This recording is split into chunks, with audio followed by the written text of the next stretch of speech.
Holidays-nale, adu namma GT Holidays da. GT Holidays, South India's #1 travel brand. You know you are special when you're with GT Holidays. ஒரு பாலைவனத்துக்குள்ள நம்ம இருக்கோம் அப்படிங்கிற feel யாருக்காவது வருதா? குவைத்தில் இந்த இடம் இருக்கு.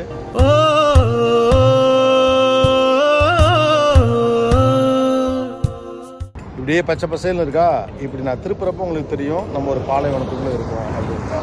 மலர் செடிகளில் தொடங்கி சோளத்திலிருந்து அத்தனை விளைவிக்கிறாங்கப்பா. ஒன்று அவைலபிளாக இருக்கப்போ அது நமக்கு பெருசாக தெரியாது. ஓகே, அது பாட்டுக்கு இருக்குது அப்படின்னு நினச்சிட்டு இருப்போம். பட் அதில் அவைலபிலிட்டி இல்லாத இடம் தான் அது எவ்வளோ முக்கியமானது அப்படின்னு கருதுவாங்க. மனுஷன் நினச்சானா செய்ய முடியாத விஷயம் ஒன்றும் இல்லை போல் இருக்கு. அவ்வளோத்தையும் செய்கிறான். அரச மரத்துலேருந்து வேப்பம் வர மறை. மெல்ல வளைஞ்சது ஆகாயம் உள்ளம் சிலிர்க்கிறதே. நம்ம இப்போது ஒரு நடு பாலைவனத்தில் இருக்கிறோம். நான் சத்தியம் பண்ண சொன்னாலும் நம்ம யாரும் நம்ப போகிறதில்ல. பாலைவன சோலை அப்படிலாம் கேள்விப்பட்டிருப்போம்ல, இப்போ அதை அவங்களே கிரியேட் பண்ணுறாங்க. இங்கே பாருங்கள், சோளம் விதைக்கையிலே அப்படிங்கிற மாதிரி. வாஃப்ராங்கிற அந்த ஊருக்குள்ளே வர்றப்பவே ஒரு சேஞ்சை பார்க்க முடியுது. முழுக்க அக்ரிகல்ச்சர் வில்லேஜ். கவர்மெண்ட் இதுக்கு பெரிய அளவுக்கு சப்போர்ட் பண்ணுறாங்க. ஒவ்வொருத்தருக்கும் ஒரு காம்பவுண்ட் சைஸுக்கு பில்ட் பண்ணி கொடுக்குறாங்க. அதாவது ஒரு பர்டிகுலர் லேண்ட். இந்த மாதிரி தான் இங்கே எல்லாமே தங்குமிடங்கள்லாம் செய்கிறாங்க. அப்படியே ஒரு ஆஸ்பெட்டாஸ் மாதிரியான ஒரு மெட்டீரியலை வச்சு அப்படி டெம்பரரி பில்ட்ஸ் பண்ணுறாங்க. இங்கே வேலை பார்க்குறவங்களாம் தங்குறதுக்கான இடம் இது. வர மேலே தண்ணி டேங்க்கு, அவங்களுக்கு எலக்ட்ரிக்கல் லைன்ஸு எல்லாம் அப்படியே இருக்குது. இந்த வர்றாப்பிள்ளையில் தம்பி இவர் தான் இங்கே இன்சார்ஜு. இவர் எகிப்துக்காரர். இவர்கிட்ட தான் நம்ம விவரங்கள்லாம் கேட்க போகிறோம், இங்கே எப்படியெல்லாம் விளைவிக்கிறாங்கன்னு. ஸோ நம்ம நண்பர்கள்லாம் இருக்காங்க டிரான்ஸ்லேட் பண்ணுறதுக்கு. என்ன சொல்கிறாரு? அப்படியா? என்ன தம்பி உங்களை நம்பி நீங்க தான் இன்சார்ஜ்னு சொல்லிவிட்டேனே. டிரைவரா? ஹலோ, வண்டி ஓட்டுறது ஒண்ணுதான் என் வேலை. இந்த பொட்டி சட்டி தூக்குறதா உன் வேலை. என்ன போங்க, இவர் இன்சார்ஜ் இல்லையா, டிரைவரா? هذا المشتل بنشيل منه نحن المشتل الواسع من هنا حد هنا شارع டெஃபினெட்லி நட்டு வச்சு வளர்க்கறதுக்காக இதை கொண்டு போய் அங்கே வச்சு விற்பான்லாம் ரோட்ல வச்சு. எந்தெந்த இடத்துல தேவையோ அங்கே அந்த இடத்துல வச்சு அவங்க வந்து வளர்த்துக்கிறது. இப்போ வந்து ஒரு குவைத்தி, அதாவது இந்த நாட்டுடைய சிட்டிசனாக இருக்கிறவர் நான் விவசாயம் பண்ணணும் அப்படின்னு ஆசைப்பட்டேன்னு சொன்னார்னா கவர்மெண்ட்டு அப்ளை பண்ணலாமா? அப்ளை பண்ண பிறகு அவங்க அப்ரூவ் பண்ணி ஒரு பர்டிகுலர் சைஸ் ஆஃப் லேண்டை இந்த வாஃப்ரா பகுதியில் கொடுப்பாங்க. இது மாதிரி இன்னொரு இடமும் இருக்குது. அது ஈராக் பார்டரில், அதாவது குவைத்தினுடைய எண்டு ஈராக் பார்டரில் இருக்குது. நம்ம இருக்கிறது சவுதியோட பார்டர், குவைத்தோடைய தொடக்கம் இருக்கக்கூடிய அந்த வாஃப்ராங்கிற இடத்துல இருக்கிறோம். ஸோ அந்த பர்டிகுலர் சைஸ் ஆஃப் இடத்தையும் கொடுத்துட்டு அவங்க என்ன செய்வாங்கன்னா, அதுக்கப்புறம் அவங்க என்ன பயிரிட விரும்புகிறாங்களோ அதுக்கு தேவைப்படக்கூடிய லோனையும் கொடுப்பாங்க. அவங்க எஃபர்ட் எடுத்து இது மாதிரி உருவாக்கி விளைபொருட்களை கொண்டாந்து கவர்மெண்ட்டுக்கிட்டே விற்கலாம், இல்லை தனிப்பட்ட முறையில் விற்கலாம். ஸோ இது மாதிரி இந்த வாஃப்ரா முழுக்க நிறைய இடங்கள் இருக்குது. ஒரு காம்பவுண்ட் அழகாக போட்டுடுறாங்க. இப்போ நம்ம இருக்கிறது ஒரு சோள தோட்டத்துக்குள்ளே இருக்கிறோம். அப்படியே பாருங்க, இது மாதிரி பெரிய பெரிய பைப்லலாம் தண்ணியை கொண்டு வராங்க. இதுக்கு ஒரு பெரிய மெத்தட் கொண்டு வந்திருக்காங்க. இங்கே போரும் போடுறாங்களாம். அதாவது இது அக்ரிகல்ச்சருக்கு தோதான ஒரு லேண்டாக இருக்கிறதுனால தான் இந்த வாஃப்ராவை அவங்க சூஸ் பண்ணியிருக்காங்க. அடுத்தது தண்ணி வெளியிலேருந்து வருது. ஸோ இங்கே ஆட்கள் இருக்கிறாங்க, அவங்க பார்த்துக்கிறாங்க. இந்த கிளைமேட்டில் எப்படி செடி வளர்க்கணுமோ அல்லது எப்படி பயிர் பண்ணணுமோ அதுக்கேற்ற மாதிரியான நடைமுறையை பின்பற்றுறாங்க. அங்கெல்லாம் பார்த்தீங்கன்னா அந்த பாருங்கள், அப்படியே ஒரு டென்ட் மாதிரி போட்டிருக்காங்களே, அதுக்குள்ளே செடிகள் தான் இருக்குது. அதாவது நேரடியாக ரொம்ப ஹாட்டான சூரிய வெளிச்சம் படாமல் இருக்கிறதுக்கு தோதாக அதை அவங்க பண்ணியிருக்காங்க. நம்ம ஊர் மாதிரியே விவசாயம் 2 பேர் வேலை பார்த்துட்ருக்காங்க. ஆனால் இங்கே எல்லாம் தண்ணியை பாய்ச்சி உள்ளே கொண்டு வர்றது தான் இருக்கிறதுல பெரிய சாதனை. அதுக்கு இவங்க பிடிச்சிருக்கிற மெக்கானிசம். சோளம், அது பக்கத்துலேயே ஒரு ஊடு பயிரும் பண்ணியிருக்காங்க. இந்த மாதிரி ஒயர்ஸ் இருக்குது பாருங்கள். நம்ம முதலே சொன்னாலும் இந்த சொட்டு நீர் பாசனம் மாதிரி ஏதோ ஒரு மெத்தட் ஃபாலோ பண்ணுறாங்க அப்படின்னு சொல்லிட்டு இந்த பாருங்கள், எல்லாம் ஒயருக்குள்ளே வருது. ஆனால் அவ்வளோ சீராக இருக்குது. எல்லாம் பார்க்கல அப்படி ஷூட்டிங் எடுக்கிறதுக்கு தோதாக இருக்கக்கூடிய ஒரு இடம் மாதிரி அவ்வளோ சீராக வச்சுருக்காங்க. ஒரு லாங் டிஸ்டன்ஸுக்கு இருக்குது. ஒரு பெரிய இது வந்து நம்ம பார்க்குறது ஒரு இடம் தான். இது மாதிரி நிறைய இடங்கள் இருக்குது. இதுக்கு தேவைப்படக்கூடிய பணத்தை பெரிய அளவுக்கு கவர்மெண்ட்டு கொடுக்குறாங்க. பாலைவனத்துக்குள்ளே நம்மளே செய்யணும். நாங்கள் மார்க்கெட்டுக்கு போயிருந்தப்போ வெஜிடபிள் மார்க்கெட்டில் இந்த கீரை இதெல்லாம் வந்து குவைத்திலேருந்து வந்துச்சு அப்படின்னாங்க. குவைத்தில் எப்படியா விளையும் அப்படின்னு கேட்டேன். விளையுமே இங்கே அப்படின்னாங்க. ஒரு காலத்தில் இதெல்லாம் இங்கே கிடையாது, இங்கே விளைவிக்க முடியும் அப்படின்னு ப்ரூவ் பண்ணுறதுக்காக ஆரம்பித்த ஒரு விஷயம் இன்றைக்கி ரொம்ப பெரிய லெவலில் ஒரு விவசாயமாகவும் மாறி இருக்கு. காற்று சத்தம் கேட்குதா? இது என்ன அப்படின்னு கேட்டால், உள்ளே வந்து செடிகள்லாம் இருக்குது. ஆனால் ஹீட்டு உள்ளே தங்கிடும்ல, அந்த ஹீட்டை வெளியில் தள்ளுறதுக்காண்டி ஒரு எக்ஸாஸ்ட் ஃபேன் வச்சுருக்காங்க. ஸோ உள்ளே இருக்க ஹீட்டெல்லாம் வெளியில் வருது. நான் கிட்ட போனால் உங்களுக்கு தெரியும். உள்ளே இருக்க செடிகள்லாம் தெரியுதா பாருங்கள். நான் அந்த பக்கத்துலேருந்து காட்ட ட்ரை பண்ணுறேன். ஹாட்டான ஏரை வெளியில் கொண்டு வந்துட்டு உள்ளே வந்து கூலான ஏரை கொண்டு போகிறதுக்கு என்ன பண்ணுறாங்கன்னா, இன்னொரு பக்கம் சாக்கு மாதிரி ஒன்று போட்டு அதன் வழியாக தண்ணியை உள்ளே அனுப்புகிறாங்க. எல்லா இதுலேயும் இந்த செட்டப் இருக்குது. இங்கே பாருங்கள், இங்கேயும் அந்த மாதிரியான எக்ஸாஸ்ட் ஃபேனை பார்க்க முடியுது. இப்போ நம்ம பார்க்குறது என்னென்னா, ஆரம்ப கட்ட நிலை. சின்னதாக செடி இது மாதிரி குட்டி குட்டி தொட்டிகளில் வளர்க்குறாங்க. அதுக்கான செட்டப் இது. வெயில் பெருசாக படாமல் இருக்கிறதுக்காக எந்த அளவுக்கு தேவையான அளவுக்கு பட்டா போதுமோ அந்த அளவுக்கு மட்டும் படுற மாதிரி பண்ணியிருக்காங்க. அப்படி போனால் அங்கிட்டு இருக்கு அப்படியே வயல், பெரிய வயல் இருக்கு. மலர் செடிகளில் தொடங்கி சோளத்திலிருந்து அத்தனை விளைவிக்கிறாங்கப்பா. இந்த ஃபார்ம் வந்து ஃபுல்லாக பல்வேறு விதமான செடி கொடிகள்லாம் வளர்த்து விதை போட்டு ரெடி பண்ணி ஒரு சைஸ்க்கு வந்த பிறகு சேலுக்கு கொடுக்குறாங்க. ஸோ இந்த ஊர் மட்டும் இல்லாமல் வச்சு வளர்க்கணும்னு ஆசைப்படுறவங்களுக்கு நிறைய விதமான செடிகள் இங்கேருந்து போகுது. இங்கே பாருங்கள், சப்பாத்தி கல்லி தானே இது, அது உள்பட இருக்குது. இதில் ரொம்ப சுவாரஸ்யமான விஷயம் என்ன அப்படின்னு கேட்டோம்னா, நீங்கள் நம்பவே முடியாத, நானும் நம்பலை, ஆனால் அவங்க சொல்கிறாங்க இதுதான் அப்படின்ட்டு. இது என்ன மரம்னு கண்டுபிடிங்களே பார்ப்போம். இதுதான் வளர்ந்து நிற்கிறது, அரச மரமாக. ஸோ ஒரு மரம் வேணுங்கிறவங்க இங்கே வந்து வாங்கிக்கலாம். ஸோ நான் இப்போ ஒரு காட்டுக்குள்ளெல்லாம் இல்லை, பாலைவனத்துக்குள்ளே தான் இருக்கேன். ஆனால் இருக்கையில் பார்க்கல அப்படி இருக்குல்ல. இது அவ்வளவும் செடிகள் எல்லாம் உருவாக்குறாங்க. விதை போட்டு சின்ன செடியாக ஆரம்பித்து அதை ரெடி பண்ணி வளர்த்து கொண்டு போய் சேல் பண்ணுறாங்க. ஸோ எல்லா இடத்துக்கும் க்ரீனரி ஃபுல்லாக அப்படியே ஸ்ப்ரெட் ஆகணுங்கிறது ஐடியா. இதில் நிறைய மெடிசினல் பிளான்ஸும் இருக்குது அப்படின்னு நினைக்கிறேன். எனக்கு ஷுவராக தெரியலை, பட் அப்படி தான் சொல்கிறாங்க. இதில் நிறைய மெடிசினல் பிளான்ஸும் இருக்குது அப்படின்னு. ஸோ வீட்டுக்குள்ளே வச்சு வளர்க்குற மாதிரியான பிளான்ஸ் நிறைய இங்கே ரெடி பண்ணுறாங்க. பாலைவனச்சோலை, ஏதோ குட்டி பூ இதுன்னு நினைக்கிறேன். மற்றதெல்லாம் கூட பரவாயில்ல, நம்ம ஊர் ஐட்டம்லாம் நிறைய இங்கே இருக்குது. என்னென்னு தெரியுதா இல்லையா? வேப்ப மரம், ஆளும் வேலும் பல்லுக்குருதி அப்படிங்கிற மாதிரி மருத்துவ குணம் கொண்ட நம்முடைய வேப்ப மரம். சந்தேகமாக இருந்துச்சு, வேப்ப மரம் தான், வேப்பம் கொழுந்து.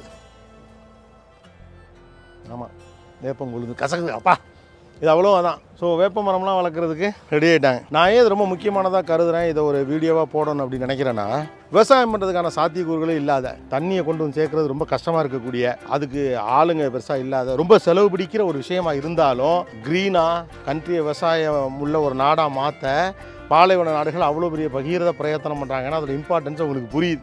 முதல்ல ஒரு இடத்துல அதை உருவாக்கி பல்வேறு இடங்களுக்கு கொண்டு போய் சேர்த்து மானியம் கொடுத்து கடன் கொடுத்து என்கரேஜ் பண்ணி இடத்த ஃப்ரீயாக கொடுத்து ஏன் பண்ணுறாங்கன்னா அது எவ்வளோ முக்கியம்னு உங்களுக்கு புரியுது. நாமளும் புரிஞ்சுக்கணும். ஏன்னா நம்ம ஒரு பெரிய விவசாய நாடு, ஒன்று அவைலபிளாக இருக்கப்போ அது நமக்கு பெருசாக தெரியாது.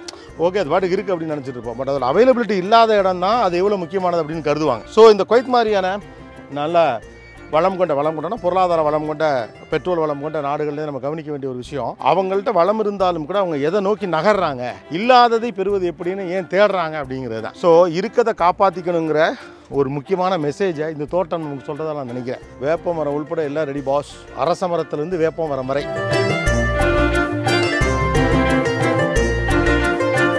உள்ள இருக்க ஹீட்டை வெளியில் தள்ளுறதுக்கானது அப்படின்னு சொன்னால இந்த உள்ள என்ன இருக்குது அப்படின்னு நம்ம பார்க்க போகிறோம். இந்த செடிகள்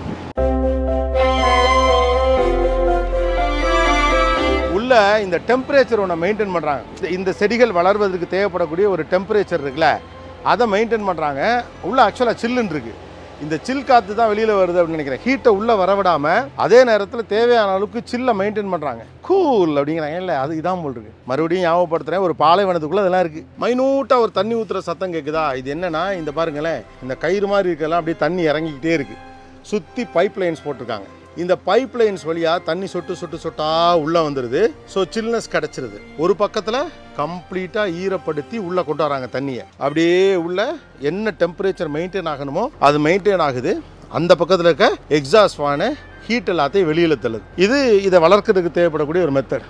அங்கே பாருங்கள், ஏதோ ஒரு செடி இருக்குது. உள்ளெல்லாம் நம்ம ஃபார்முக்கு போனால் எப்படி இருக்கும், அந்த ஃபீலிங் இருக்கா? ஜாலியாக ஆக்சுவலாக அவ்வளோ சில்லுன்னு இருக்குது. உள்ள நல்லா இருக்குது, ஹாப்பியான ஒரு ஃபீல் கிடைக்குது. க்ரீனே ஒரு ஹாப்பி ஃபீல் தான். அந்த பசுமை அது தருகிற மன உணர்வு இருக்குல்ல, அதுவே நல்லா இருக்குது. All green, all green.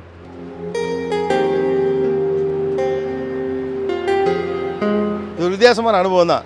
ஆனால் ரொம்ப தூரம் ட்ராவல் பண்ணி வர வேண்டியிருக்கு. குவைத்துக்கு வரவங்க வந்து சிட்டியை தாண்டி ட்ரை பண்ணி பாருங்கள், வாய்ப்பு இருந்தால் நல்லாயிருக்கும். அவ்வளோதான், வெளில வந்துட்டோம். பாருங்கள், அந்த எக்ஸாஸ்ட் ஃபேன் இது. அப்பா, காற்று அடிக்குதா? ஜில்லுன்னு இருக்கு. இங்கே வந்து இந்த சின்ன சின்ன தொட்டிகளில் மண்ணை வந்து உரத்தோடு சேர்த்து மிக்ஸ் பண்ணி போடுறாங்க. அந்த வேலையை தான் இவர் பார்த்துட்ருக்காரு. இதுவும் உரம் மிக்சிங் தான். ஸோ இங்கே ரெடி பண்ணுறதுக்கு தண்ணியெல்லாம் கொண்டாந்து இப்படி வச்சுருக்காங்க பாருங்கள். இது வந்து தண்ணீர் சேமித்து வைக்கும் ஒரு இடம். எவ்வளோ தண்ணி இருக்குது பாருங்கள். இது என்ன பெரிய தண்ணியா, இவ்வளோவா, இதெல்லாம் ஒரு மேட்ரா அப்படின்னு நினைக்கலாம். இந்த ஊரில் இவ்வளோ தண்ணி இருக்குது, இந்த பாலைவனத்துக்குள்ளே இவ்வளோ தண்ணியை கொண்டாந்து வச்சுருக்காங்க. இது வந்து அதுக்குண்டான மணல் எல்லாம் வெளியிலேருந்து தான் வருது. எல்லாம் போட்டு ரெடி பண்ணுறாங்க. நீங்கள் அடுத்து பார்க்க போகிற அந்த அங்கே ஒன்று தெரியுதுல, அது என்னன்னா, அதுதான் தண்ணீர் தொட்டி. இதில் வந்து கவர்மெண்ட் கொண்டாந்து தண்ணி கொடுத்துருவாங்களாம். ஸோ இதுலேருந்து தான் ஹோல் ஃபார்முக்கும் தண்ணி டிஸ்ட்ரிபியூட் ஆகுது. ஸோ இங்கே தண்ணி கொண்டாந்து கொடுக்குற பொறுப்பை கவர்மெண்ட் ஒரு டேர்ம்ஸோட அக்செப்ட் பண்ணிக்கிறாங்க. அதை அந்த மாதிரி அங்கே பாருங்களேன் ஒன்று சின்ன குளம் மாதிரி இருக்கு பாருங்கள், அந்த மாதிரி ஒரு இடத்துக்கு மூவ் ஆகி அதுலேருந்து தண்ணி டிஸ்ட்ரிபியூட் ஆகுது. இங்கேயும் கூட அந்த குட்டி குளம் இருக்குது. இது அதுக்கான எலக்ட்ரிக்கல் யூனிட், கரண்ட் யூனிட். அங்கிட்டலாம் விளைஞ்சிக்கிட்டு இருக்கு, விளைஞ்ச நிலம். இது வந்து விவசாயத்திற்கு ரெடி ஆகிட்டு இருக்க நிலம். ஆனால் அது ரெடி ஆகிறப்ப இந்த பைப்பெல்லாம் போட்டுறாங்க. ஏன்னா இது வழியாக தான் தண்ணி பாய்ச்ச முடியும் அப்படிங்கிறதுனால இங்கே லேண்டை அவங்க ரெடி பண்ணுற மெத்தடே வேறு மாதிரி இருக்குது. நம்முடைய வழக்கமான மாடலில் இல்லை, இங்கே ஒரு மாடலில் இருக்குது. வாட்டரை உள்ளே கொண்டு வரதுக்கான டியூப்ஸ் எல்லாத்தையும் அதுக்குள்ளே போட்டுறாங்க. அதை ஒட்டி தான் பாத்தியே கட்டுறாங்க. பார்த்தா அங்கேருந்தே பாருங்கள்.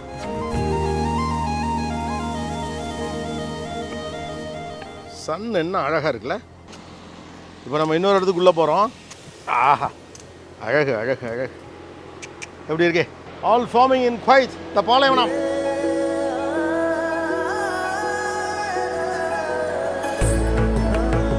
இதுக்குள்ளே வந்தாலே சில்லுன்னு ஒரு ஃபீல் ஆகுது. அந்த மாதிரி ஒரு டெம்பரேச்சர் இங்கே மெயின்டைன் பண்ணுறாங்க. எக்ஸாஸ்ட் ஃபேன்ஸு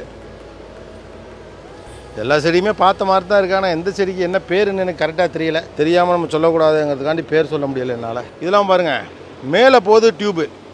ஸோ அந்தந்த இடத்துல சின்ன ஹோல் போட்டு அதுக்கு தண்ணி போகுது. அதே மாதிரி தண்ணி ரொம்ப இங்கே கொண்டு வந்து சேர்க்குறது பெரிய வேலை அப்படிங்கிறதுனால ரொம்ப நிதானமாக, ரொம்ப கரெக்டாக தேவையான அளவு மட்டும் தண்ணியை கொடுக்கறதுக்கான டெக்னிக்கல் மெத்தடாலஜிஸ் எல்லாம் யூஸ் பண்ணுறாங்க. விளைபொருட்கள் காய வைக்கப்பட்டு இருக்கின்றன. என்ன ஐட்டம்னு தெரியலையே. பூண்டாம்பா, பூண்டு எல்லாம் இங்கே இருக்குப்பா. இது ஏதோ ஒரு பூச்செடி. இதுகள் தான் இப்போ வீடுகளுக்கு போகுது. ஏன்னா ஒரு பூந்தொட்டி, ஒரு 4 பூந்தொட்டி வாங்கிட்டு போகிறாங்கன்னு வச்சுக்கலாம், ஈஸியாக அங்கே இருக்கக்கூடிய தண்ணியை வச்சு வீட்டில் வளர்க்க முடியும். ஸோ அங்கேயும் க்ரீனரி இன்க்ரீஸ் ஆகும். டெப்த்து பாருங்கள், இங்கேருந்து அங்கே வரைக்கும் இருக்குது. ஃபுல் ஸ்ட்ரெச்சுக்கு பல்வேறு விதமான வெரைட்டியான செடிகள், பூச்செடிகள், பூண்டுகள், போக்குவரத்துகள் அனைத்தும் கிடைக்கும் ஒரே இடம் குவைத். கொஞ்ச நாள் இங்கேருந்து நமக்கு எக்ஸ்போர்ட் பண்ணிடுவாங்கன்னு நினைக்கிறேன். ஓவர் ஹைட் மாதிரி இருக்குல்ல. நடக்கலாம், யாரு கண்டா.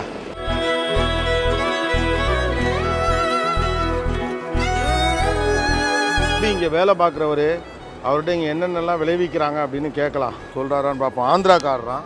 వచ్చేసి కర్బూజకాయలు మొక్కజొన్న కంకులు పుట్ట డోరా తర్బూజ డోరా రాజంపేట கடப்பா டிஸ்ட்ரிக்ட் ஆந்திரா. எத்தனை வருஷமா வேலை பார்த்தாரு? என்ன సంవత్సరం పనిచేస్తారు?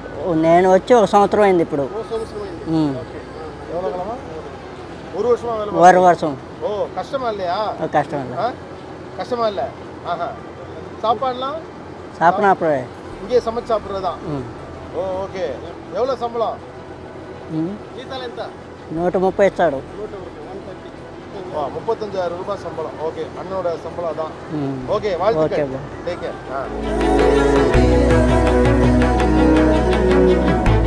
பம்பு செட்டு, பாலைவனத்துக்குள்ள பம்பு செட்டு பீச்சுக்கிட்டு அடிக்குது தண்ணி. குளிக்கணும் போல எனக்கு ஆசையா இருக்குது. இவ்வளோ தண்ணியை கொண்டு வந்து சேர்த்துருக்காங்க. இது இந்த குட்டைகளில் நிரப்பி அதிலிருந்து கொஞ்சம் கூட வேஸ்ட் பண்ணாமல் தண்ணீரை பைப்புகளின் வழியாக வயலுக்கு செலுத்தி விவசாயம் நடக்கிறது. பல நாடுகளை சேர்ந்தவங்க வேலை பார்க்குறாங்க. இந்த ஒரு பங்களாதேசியா. இங்கே இது என்ன விளையுதுன்னு கேளுங்க. என்னது?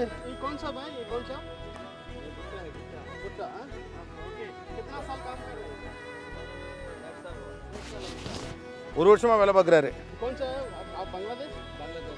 பங்களாதேஷ்காரர் 1 வருஷத்துக்கு மேலே இங்கே வேலை பார்க்குறாரு. இது என்ன விளையுதுன்னு சொல்கிறாரு? சோளக்கதிர் விளையுது. கையிலெல்லாம் பாருங்கள், கத்தி வச்சுக்கிட்டு அவர் வடு வேலையை பார்க்க போகிறாரு. அட போங்கடா, எனக்கு வேலை இருக்குது அப்படின்ட்டு அவர் போயிட்டார். கீரை விளைச்சிருக்காங்க. வாஃப்ராவோட இன்னொரு ஸ்பெஷலான விஷயம் என்னென்னா, பச்சை பசேல்னு இப்படி ஒரு கிராமமாக இருக்கிறதுனால இது ஒரு எக்ஸைட்டிங்கான ஃபேக்டராக இருக்குது பாலைவனத்துக்குள்ளே இருக்கக்கூடிய, அதாவது குறிப்பாக குவைத் சிட்டியில் இருக்கிறவங்களுக்கு. ஸோ இப்போ இது எப்படி அடுத்த லெவலுக்கு கொண்டு போகிறாங்க அப்படின்னா, பின்னால் இந்த கட்டடங்கள்லாம் கட்டிட்டு இருக்காங்கல்ல, இதெல்லாம் என்ன அப்படின்னு கேட்டால், வீக்கெண்ட்ஸில் வந்து ஜாலியாக அந்த ஃபார்ம்ஸுக்குள்ளே இருந்துட்டு அப்படியே இயற்கையோடு சேர்ந்து வாழ்ந்துட்டு ஏதாவது கிழங்கு தான் பறிச்சு தின்னுட்டு ஒரு 2 நாள் சந்தோஷமாக இருந்துட்டு போகிறதுக்கு வரக்கூடிய ஒரு இடமாகவும் இதை மாற்றுறாங்க. அதை ஒட்டி ஒரு டூரிசத்தையும் பில்ட் பண்ணுறாங்க. குறிப்பாக நம்ம ஆட்கள் இருக்காங்களே, இந்தியன்ஸ், அதில் கொஞ்சம் அஃப்ளூவெண்ட்டாக இருக்கிறவங்க என்னென்னா, நம்ம ஊரில் விட்டுட்டு போன லைஃப் ஸ்டைல் இங்கே வந்து என்ஜாய் பண்ணணும் அப்படிங்கிறதுக்காண்டி அவங்க ஒரு ஃபார்ம் ஹவுஸில் வந்து ஊரில் எல்லாம் தங்குவாங்கள்ல, அது மாதிரி இங்கே வந்து தங்குறாங்க. ஸோ அதுக்கான கட்டடங்கள் தான் இப்போ கட்டிக்கிட்டு இருக்காங்க. ஸோ நம்ம இருக்கிறது சவுதி பார்டர், இதேமாதிரி அந்த பக்கம் ஈராக் பார்டர் இருக்கக்கூடிய அந்த வில்லேஜில் இந்த ஏற்பாடுகள்லாம் நடக்குது. ஸோ இதை ஒட்டின ஒரு ஈகோ டூரிசம் அப்படிங்கிற ஒரு கான்செப்ட் இங்கே பில்ட் ஆகுது. நாட் ஜஸ்ட் விவசாயம், அதை தாண்டி போயிடுச்சு.